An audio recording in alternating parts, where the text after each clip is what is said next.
American കപ്പലുകൾ Iran തീരത്താണ്. ഉടനെ യുദ്ധം ഉണ്ടാവുമോ? എബ്രഹാം ലിങ്കൺ അല്ലേ? അതെ, എബ്രഹാം ലിങ്കൺ അവിടെ എത്തി. അതെ. അല്ലാതെ സാധാരണ ഇതിൽ അമേരിക്ക ചെയ്യാറുള്ള കാര്യം പേടിപ്പിക്കലാണ്.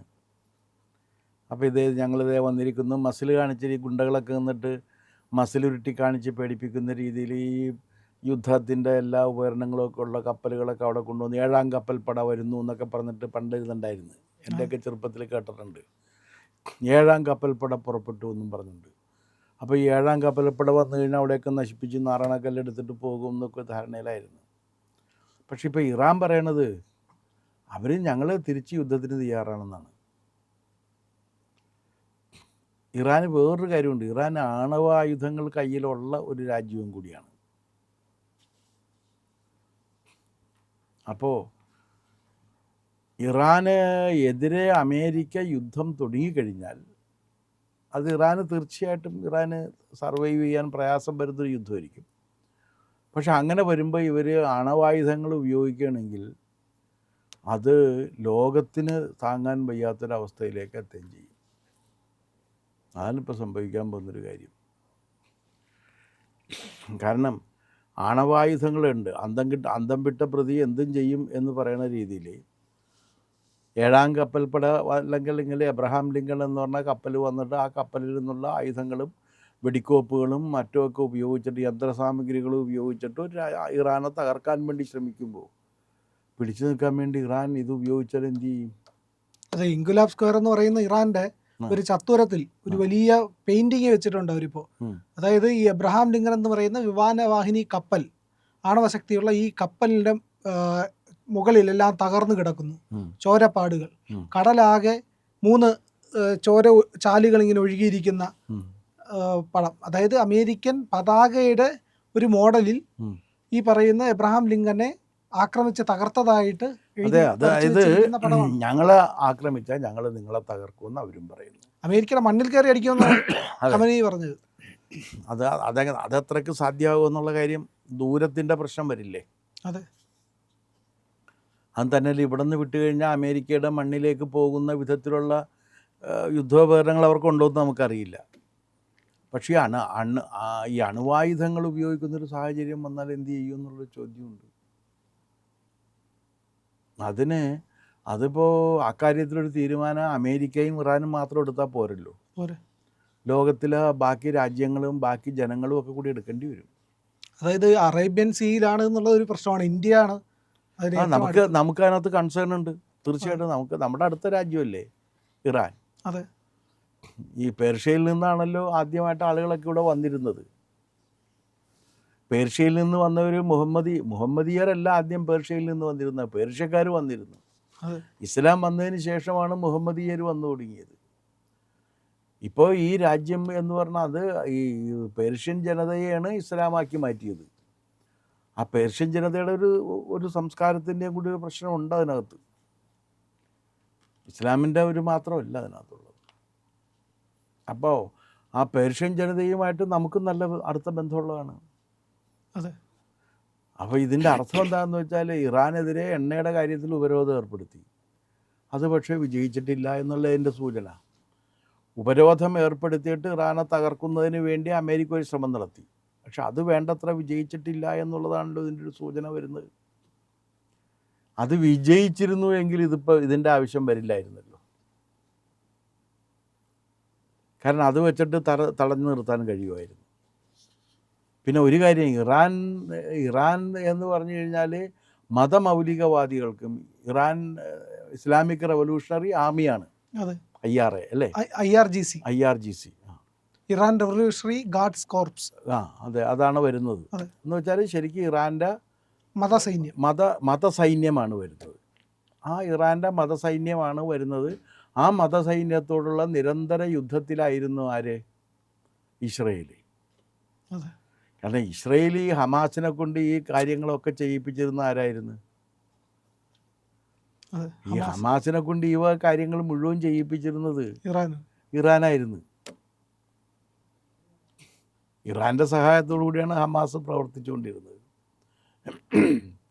ആ ഇറാൻ തീവ്രവാദത്തെയാണ് പ്രോത്സാഹിപ്പിക്കുന്നത്, അതിലൊന്നൊരു തർക്കമില്ല. ഈ ഷായുടെ ഭരണം കഴിഞ്ഞതിന് ശേഷം ഇറാൻ ഇസ്ലാമിക റിപ്പബ്ലിക്കായി മാറുകയും അതൊരു മതരാഷ്ട്രമായി തീരുകയും ചെയ്തതോടുകൂടി അത് ലോകത്തിന് തന്നെ പലതരത്തിലുള്ള ഭീഷണികൾ ഉയർത്തുന്നുണ്ട്. അതോടൊപ്പമാണ് അവർക്ക് അണുവായുധങ്ങളിൽ പിടികൂടിയുള്ളത്. അപ്പോൾ അമേരിക്കക്ക് നിവൃത്തിയില്ലാണ്ടായിരിക്കും അമേരിക്ക വന്നിരിക്കുന്നത്.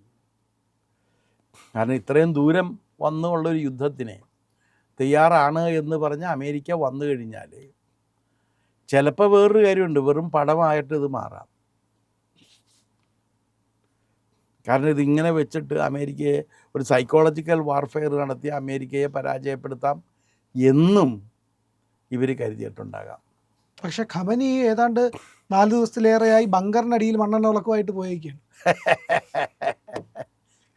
ഇലക്ട്രോണിക് ഉപകരണങ്ങളെല്ലാം പേടിയാണല്ലോ പൊട്ടിത്തെറിക്കുക. ഇലക്ട്രോണിക് ഉപകരണങ്ങളൊന്നും ഉപയോഗിക്കാൻ പറ്റില്ല, കാരണം റഡാറിൽ പെടും. അപ്പം മണ്ണെണ്ണ വിളക്കാണോ മെഴുകുതിരിയാണോ എന്നുള്ള കാര്യം നമുക്കറിയില്ല എന്ന് മാത്രം. എന്തായാലും ഖമനേയും ഒളിവിലാണ്. അതെ. അപ്പോൾ ഒരു രാജ്യം മൊത്തത്തിൽ തകരേണേ. ഈ മതസാമ്രാജ്യമാക്കി ഒരു രാജ്യത്തെ മാറ്റിയെടുക്കുമ്പോൾ ആ രാജ്യം തകർന്ന് ഇല്ലാതെയാകുന്നൊരവസ്ഥ കൂടി വരെയാണ്. കാരണം ഇസ്രായേലിൽ എന്ന് പറയുന്ന ഒരു രാജ്യത്തിനെതിരെയുള്ള യുദ്ധം. ഇപ്പം ഞാൻ അതിനിടയ്ക്ക് ഏതൊരു വാർത്ത കണ്ട്, ഇങ്ങനെ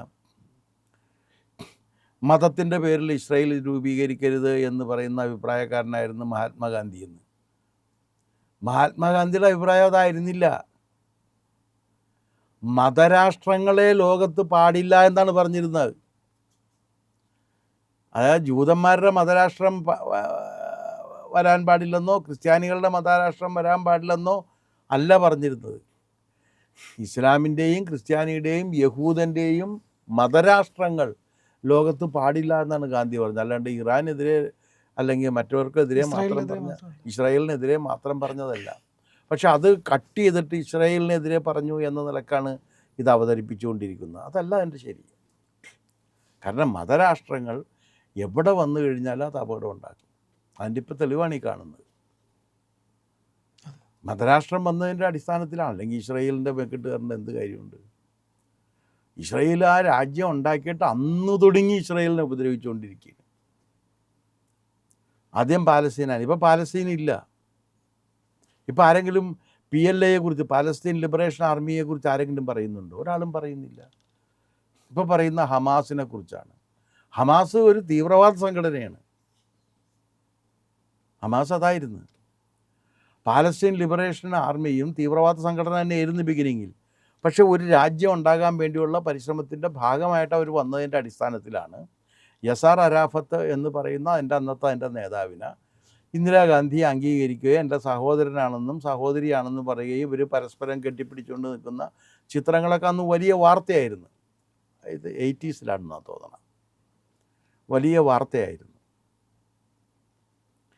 അങ്ങനെയാണ് നമ്മൾ ഈ ഹമാസ്, നമ്മൾ ഈ പാലസ്തീന് പിന്തുണ കൊടുത്തത്. നമ്മൾ പാലസ്തീന് പിന്തുണ കൊടുത്തത് എന്താണെന്ന് വെച്ചാൽ പാലസ്തീൻകാർക്ക് ഒരു രാജ്യം വേണം, അത് അവരുടെ അവകാശമാണ്, അത് അവരയക്കുമെന്നാണ്. പക്ഷേ പാലസ്തീൻകാർക്ക് മറ്റ് രാജ്യങ്ങളെ മതത്തിൻ്റെ പേരിൽ ആക്രമിക്കാനുള്ള തീവ്രവാദ സംഘടനകൾ ഉണ്ടാക്കാനുള്ള അവകാശം ഉണ്ടെന്ന് പറഞ്ഞിട്ടല്ല അത് കൊടുത്തിട്ടുള്ളത്. ഇപ്പം ഹമാസാണ് അവർക്ക് വേണ്ടി നിൽക്കുന്നത്. ഹമാസ് ഒരു തീവ്രവാദ സംഘടനയാണ്.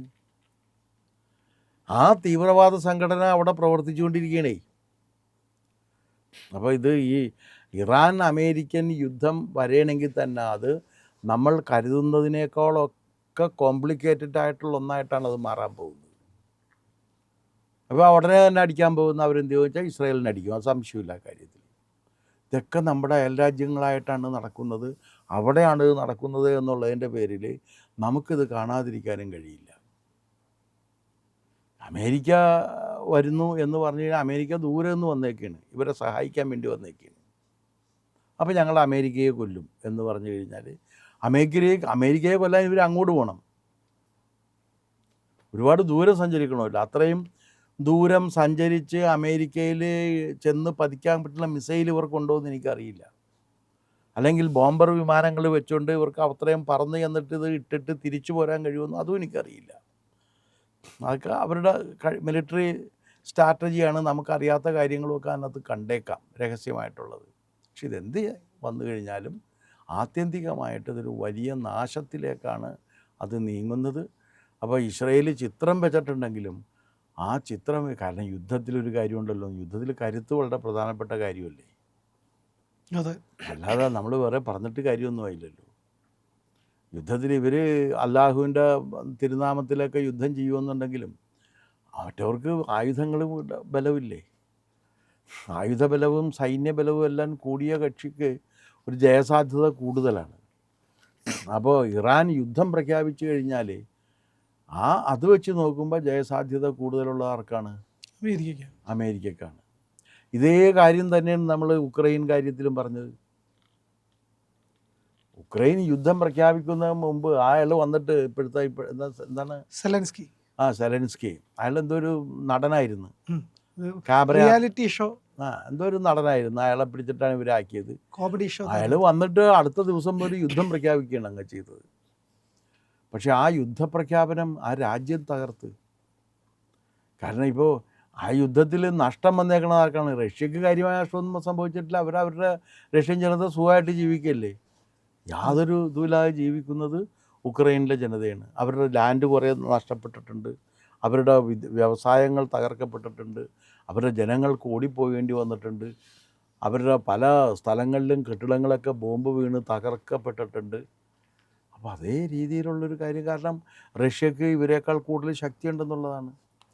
നാറ്റോ സഹായിക്കും, അമേരിക്ക സഹായിക്കും, സഹായിക്കും എന്ന് പറയുന്നതല്ലാതെ കാര്യമായിട്ടൊന്നും നടക്കുന്നില്ല എന്നുള്ളതാണല്ലോ. അപ്പോൾ അതേ ഒരവസ്ഥ ഇവിടെയും വരും. അത് ആത്യന്തികമായിട്ട് അവിടെ യുദ്ധം തുടങ്ങിക്കഴിഞ്ഞാൽ ഇപ്പോഴത്തെ ഒരവസ്ഥയിൽ ആത്യന്തികമായിട്ട് ഇറാൻ അത് തകർക്കും. പ്രിയപ്പെട്ട പ്രേക്ഷകരെ, ഇന്ത്യ ലൈവ് ചാനലിനൊപ്പം ഉള്ള നിങ്ങളുടെ യാത്ര തുടരണം. ഞങ്ങളുടെ ചാനൽ സബ്സ്ക്രൈബ് ചെയ്യണം. നമ്മുടെ ലോഗോ IND എന്നുള്ള ലോഗോയിൽ ഒന്ന് വിരലമർത്തിയാൽ നമ്മുടെ ചാനലിൻ്റെ പ്രൊഫൈലിലേക്ക് പോകാം. അവിടെ സബ്സ്ക്രൈബ് എന്നുള്ള ബാറുണ്ട്, അവിടെ ഒന്ന് വിരലമർത്തി തൊട്ടപ്പുറത്ത് കാണുന്ന ബെൽ ഐക്കണിൽ കൂടി വിരലമർത്തിയാൽ നിങ്ങൾക്ക് ഇന്ത്യ ലൈവ് സബ്സ്ക്രൈബ് ചെയ്യാൻ കഴിയും. ഞങ്ങളെ സഹായിക്കണം.